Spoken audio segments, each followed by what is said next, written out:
اور ان کی پاکیزہ تعلیم کے نتیجے میں ہم عقیدہ توحید خداوندی سے روح شناس ہو سکے اور ایک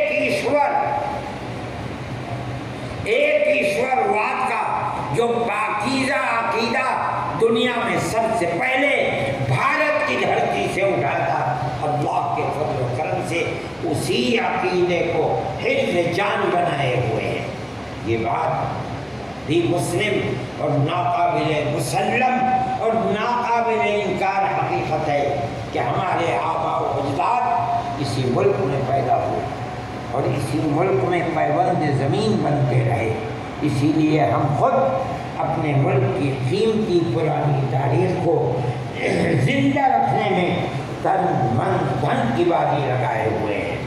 ہمیں بیاہ شادیوں اور دیگر تقریبات میں برادران وطن کو بلانا چاہیے، اسی طرح ان کی خوشی۔ السلام علیکم سامعین، 29 شوال المکرم اور 20 مئی ہے۔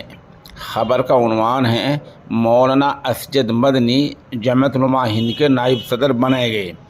بتا دیں کہ آج کل ممبئی میں جمعیت علماء ہند کا منتظمہ کا اجلاس چل رہا ہے، جہاں آج ایک اہم نشست میں حضرت مولانا عبدالعلیم فاروقی دامت برکاتہم اور حضرت مولانا سید اسجد مدنی دامت برکاتہم کو اگلے ٹرم یعنی 2 سال کی میعاد کے لیے جمعیت علماء ہند کا نائب صدر بنایا گیا ہے۔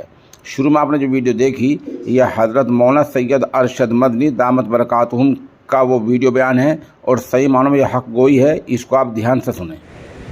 جمعیت علماء ہند کا یہ اجلاس نہایت منتظمہ کامیاب جا رہا ہے، جہاں 1000 لوگ جمع ہیں اور ماشاءاللہ جہاں قیام و طعام کا، کھانے پینے کا اور دوسرے جو لوازمات ہیں وہ بتایا گیا کہ بہت بہتر انتظام سے، بہت معیاری قسم کے انتظام سے بہت اعلیٰ کام ہو رہا ہے اور انتظام بہت اچھا ہو رہا ہے۔ کوئی معاملہ درم برم یا بد انتظامی کی ایسی کوئی بات نہیں ہو رہی ہے۔ اس خبر کے لیے وہیں سے جمعیت علماء ضلع شاملی کے مولانا ساجد صاحب، مولانا ایوب صاحب، تحصیل کرانے کے صدر ماسٹر شمیع اللہ صاحب، اشاعت الاسلام کے محتمم مولانا برکت اللہ امینی، تھانے مولانا سے قائد راغب صاحب، مولانا ایوب صاحب مفتاحی، یہ لوگ ہمارے رابطے میں ہیں۔ چند ویڈیو چند تصاویر بھیجی ہے جو پیش خدمت ہیں۔